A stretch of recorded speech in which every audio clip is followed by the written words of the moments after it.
So, ngayon po, malinaw, nasa mga kaso sa Amerika ni Pastor Kibuloy, siya po'y naabusulto na. Ang tanong, gaano kabilis magkakaroon ng paglilitis dito sa Pilipinas sa kaso ni Pastor Kibuloy? Mga kaibigan, malinaw ho. Itong sinasabi ni Atty. Harry Roque, malinaw daw na nabasura, naabsulto, wala ng kaso sa bansang Amerika. Itong si Kibuloy. Ang naabusulto po sa Amerika ang Pastor Kibuloy sa lahat ng mga kaso laban sa kanya. Ay ako po'y nagagalak naman dahil napahiya po yung mga dilawan dyan na nagsasabi na guilty daw si Pastor Kibuloy. Nangunguna na dyan. So maliwanag po mga kaibigan, napawalan sala na absulto sa kaso sa bansang Amerika. According dito. Alright, welcome back to my YouTube channel. I'm Andy's Vlog. Ito, mainit-init pa mga mahal kong taga-subaybay. Itong kaso ni Kibuloy ay binasura di umano sa bansang Amerika. Ibig sabihin ay inabsulto, pinawansala ayon ho dito kay Atty. Harry Roque. Nako, matindi ang utak nito si Atty. Harry Roque. Kita nyo ho, ayon mismo kay Atty. Harry Roque na ibinasura ang kaso, napawalan sala itong si Kibuloy diyan po sa bansang Amerika. Mga kaibigan, katulad nga po na sinasabi ko sa inyo, na hindi ko po kayo bibigyan ng anumang fake news dito sa aking maliit na YouTube channel. Hindi ko po kayo liligawin, kaya't bibigyan po natin ng linaw itong kalukuhan na pinapakalat ni Atty. Harry Roque na binasurang kaso, napawalan sala si Kibuloy diyan ho sa bansang Amerika. Kapag may pagkakataon po kayo, inaanyayahan ko ang lahat na kung pwede patapusin, panuorin ng vlog na ito. At nang sa ganun po, lubos po nating maunawaan. Unang ibibigay ko po sa inyo itong pinapakalat ni Atty. Harry Roque na resibo na naabsuelto, binasura ang kaso ni Kibuloy diyan ho sa bansang Amerika. Nagbubunyi ho ang kampo ni Kibuloy, nagbubunyi ho at pumapalakpak ang tainga ni Atty. Harry Roque mula doon ho sa kanyang pinagtataguan. Nako ho. At ang pangalawa ay bibigyan ko rin po kayo ng resibo ng pawang katotohanan tungkol dito. Sa ika nga po pinapakalat ni Atty. Harry Roque na binasura ang kaso. Meaning ho doon sa binasura ang kaso ay wala ng kaso sa Amerika si Kibuloy, na absuelto, napawalan sala. Ito ho ang katotohanan, mga mahal kong taga-subaybay. Pakinggan po, unawain, at nang sa ganun po, lubos po nating maunawaan. Ito po, nako, matindi talaga ito. At po ngayon, si Pastor Apollo Kibuloy. Alam niyo po ako, boboto ko yan. Hindi po ako member ng KOJC, bagamat ako po ay, bago pa itong mga pangyayari ngayon, ay naging host sa SMNI. Na alam naman po natin na isang broadcast outfit na na-identify din sa Kingdom of Jesus Christ. Ako po isang Kristiyano. Kahit ano ka pa. May pagkakaiba sa paniniwala, ang KOJC. Yan no si Atty. Harry Roque. Nasabi nga niya ay ito, wag po kayong aalis, pakinggan po natin. Simbahan ko, no? Pero dahil ako naman po ay naniniwala sa demokrasya at sa karapatang pantao, respeto ko yung karapatan ng mga miyembro ng KOJC na magkaroon ng sariling pananampalataya. Pero nabalita ko rin po, nakakita na ako ng balita sa social media na mukhang naabsulto po sa Amerika ang Pastor Kibuloy sa lahat ng mga kaso laban sa kanya. Ay ako po'y nagagalak naman dahil napahiya po yung mga dilawan dyan na nagsasabi na guilty daw si Pastor Kibuloy. Nangunguna na dyan. So maliwanag po mga kaibigan, napawalan sala na absuelto sa kaso sa bansang Amerika. According dito sa loko-loko na si Atty. Harry Roque. Ito pa. Si Pastor Kibuloy. Si Riza Ontiveros. Alam niyo po, yan pong mahirap kapag ikaw ay hindi muna mag-antay sa desisyon ng hukuman at ikaw ay naghusga na sa iyong kapwa. Minsan, napapahiya ka. Paano ngayon yan?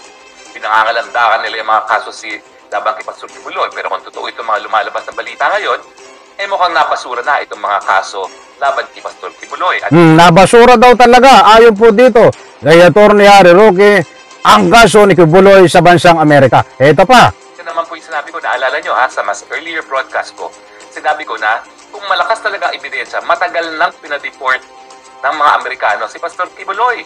Dahil maski nung panahon ni Presidente Duterte, kung nandiyan ang ebidensya, wala naman tayong magagawa dahil meron tayong tinatawag na extradition treaty. Nagagala ko siya dahil absuelto, napawalan sala, binasura ang kaso. Ito si Atty. Harry Roque.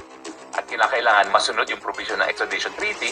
It's as simple as nagkakaroon ng request, dudulog sa hukuman para malaman kung extraditable nga ba yung krimen na yan, kung covered ng double criminality, at kung hindi siya mapapatawad sa lugar na siya ay mapapatawan ng death penalty o lugar na siya ay matotorture. Yun lang po ang tatanungin ng hukuman at yung questions asked, ipadadalian sa Amerika. Ano pa, ang dami sinasabi ni Roque, ito pa ho. Talagang sabi niya nabasura ang kaso. Wala nang kaso si Kibuloy sa Amerika. Ito pa. Di ba yun ang nangyari kay Mark Jimenez? Sa panahon na siya ay kaalyado ni President Erap Estrada, nung hiningi siya ng mga Amerikano, walang nagawa ang administrasyon ni Erap Estrada kung hindi ibigay ang pagkatao ni Mark Jimenez sa mga Amerikano. Ganun po kasi ang extradition treaty. So, ngayon po, malinaw, nasa ang mga kaso sa Amerika ni Pastor Kibuloy, siya po'y naabusulto na. Ang tanong, gaano kabilis magkakaroon ng paglilitis dito sa Pilipinas sa kaso ni Pastor Kibuloy? Mga kaibigan, malinaw ho. Itong sinasabi ni Atty. Harry Roque, malinaw daw na nabasura, naabsuelto, wala nang kaso sa bansang Amerika. Itong si Kibuloy. Mga kaibigan, gusto ko pong linawin dito, pawang fake news, kalukuhan, kagaguhan, katarantaduhan ang mga pinapakalat nitong si Roque. Wala pong katotohanan yan, mga mahal kong taga-subaybay. Fake news, inuulit ko. Ano ang pumapasok sa utak nito? Isang abogado, nagpapakalat ng fake news? Heto, mga kaibigan, ang resebo na fake news yan. Sandali lang po't ibabahagi ko sa inyo. Ito, ang kasagutan po dyan. Inilaglag si Pastor Apollo Kibuloy ng opisyal ng Kingdom of Jesus Christ sa Amerika. Inamin niyang namemeke raw sila ng kasal at divorce para maging permanent resident ng Amerika at patuloy na nakakapag-solicit ng dolyar ang mga KOJC member. Nasa frontline ng balitang yan si Camille sa... Ayan mga kaibigan, ano sinasabi ni Atty. Harry Roque? Na ika nga po'y napawalan sala, binasura ang kaso. Itong si Kibuloy sa Amerika ay lalo nga pong nadiin dahil inilaglag si Kibuloy nitong mga dati niyang tauhan na nagsabi ng guilty, umamino sa kaso, lalo pong nadiin. Eto. Nadidiin lalo ang umano'y appointed son of God na si Pastor Apollo Kibuloy. Kumanta na kasi ang matagal ng administrator ng Kingdom of Jesus Christ o KOJC sa California sa Amerika na si Marisa Duenas. Nagain siya ng guilty plea at pumirma ng kasunduan sa United States Attorney's Office para mapagaan ang kanyang parusa sa kasong conspiracy to commit immigration fraud. Maliwanag po, mga mahal kong taga-subaybay, Atty. Harry Roque.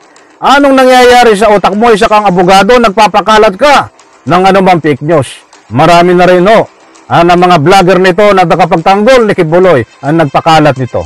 Na ika nga po'y nabasura lahat ang kaso, naabsuelto si Kibuloy diyan sa bansang Amerika. Wala pong katotohanan ang sinasabi ni Roque na napawalan sala, naabsuelto, nabasura ang kaso. Lalo pong nadiin, mga mahal kong taga-subaybay, dahil ikinanta si Kibuloy nitong kanyang dating tauhan na nakakulong diyan ngayon sa bansang Amerika. Kasi sinapot, namamalat ako. Pasabog ang kanyang mga revelasyon tungkol sa pamimeke nila ng kasal ng mga miyembro ng KOJC noong 2015 hanggang 2020 para manatili sa Amerika. Sa 16 na pahina ng kasunduan, isiniwalat ni Duenas ang modus ng religious group ni Kibuloy. Ganito raw yan. Modus? Sino nagsasabi? Modus ang ginagawa ni Kibuloy na pinatunayan, ikinanta, idiniin lalo nitong kanyang dating tauhan na dati ay ang ika nga po'y kasama ni Kibuloy ngayon muli kong inuulit, nakakulong diyan po sa Amerika. Kung kunwaring ikakasal ang dalawang KOJC member, isang US citizen at isang hindi. Ang goal ay maging permanent resident, yung hindi pa citizen ng Amerika. Ang trabaho ni Duenas, palabasing totoo ang kasal. Pinapractice niya ang dalawang kunwaring mag-asawa para makalusot sa mga tanong ng immigration. Tamo, kalukuhan? Matindi ang kalukuhan ito. Kasinungalingan, pang-i-scam to At makapasa sa citizenship. Kapag pareho ng permanent resident ang peking mag-asawa, sunod naman ay peke nilang divorce. Pagkatapos maghiwalay, ipapaasawa ulit sila sa iba pang miyembro ng KOJC na hindi pa US citizen. Ipapaasawa muli kapag katapos maghiwalay, anak na ang katakot-takot. Ayun, kinanta ka na. Kinanta ka ng dati mong tauhan, lalo kang nadiin. Kibuloy. Ang tanong, bakit kailangan maging US citizen ang mga miyembro ng Kingdom of Jesus Christ? Yan ay para hindi maputol ang kanilang pagsusalisit ng dolyar sa Amerika para sa bogus charity ni Kibuloy na Children's Joy Foundation. Bogus na charity! O yan, Attorney Roque. Paano ka naging abogado? Naniniwala ka sa mga fake news at ikaw mismo ang nagpapakalat ng fake news. Nako, Roque, sumuko ka na lang, huwag kang tago ng tago. Nakakulong ngayon sa bansa si Kibuloy para sa kasong qualified human trafficking.